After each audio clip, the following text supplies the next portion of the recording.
chapter 2. Then 14 years after, I went up again to Jerusalem with Barnabas, and took Titus with me also.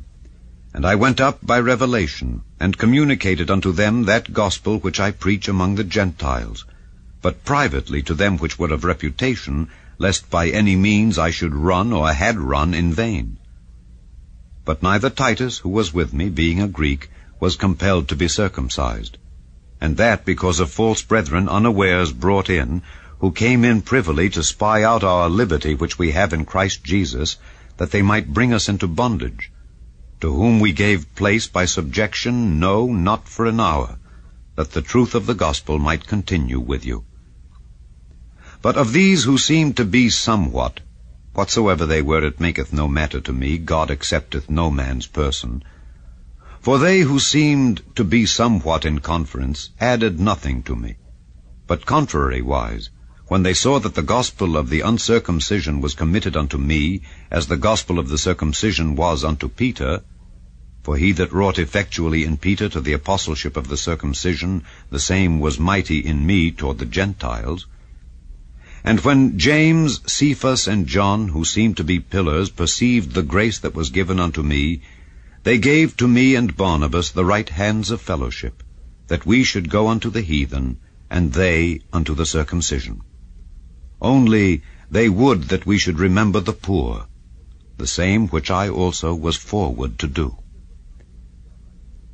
But when Peter was come to Antioch, I withstood him to the face, because he was to be blamed. For before that certain came from James, he did eat with the Gentiles. But when they were come, he withdrew and separated himself, fearing them which were of the circumcision. And the other Jews dissembled likewise with him, insomuch that Barnabas also was carried away with their dissimulation. But when I saw that they walked not uprightly according to the truth of the gospel, I said unto Peter before them all, If thou, being a Jew, livest after the manner of Gentiles, and not as do the Jews, why compellest thou the Gentiles to live as do the Jews? We who are Jews by nature, and not sinners of the Gentiles, knowing that a man is not justified by the works of the law, but by the faith of Jesus Christ, even we have believed in Jesus Christ, that we might be justified by the faith of Christ, and not by the works of the law. For by the works of the law shall no flesh be justified.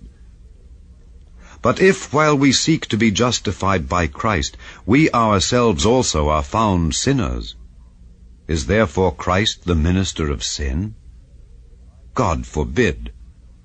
For if I build again the things which I destroyed, I make myself a transgressor.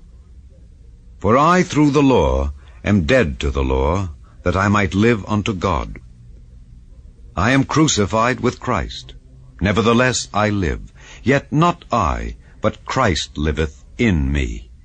And the life which I now live in the flesh, I live by the faith of the Son of God, who loved me and gave himself for me.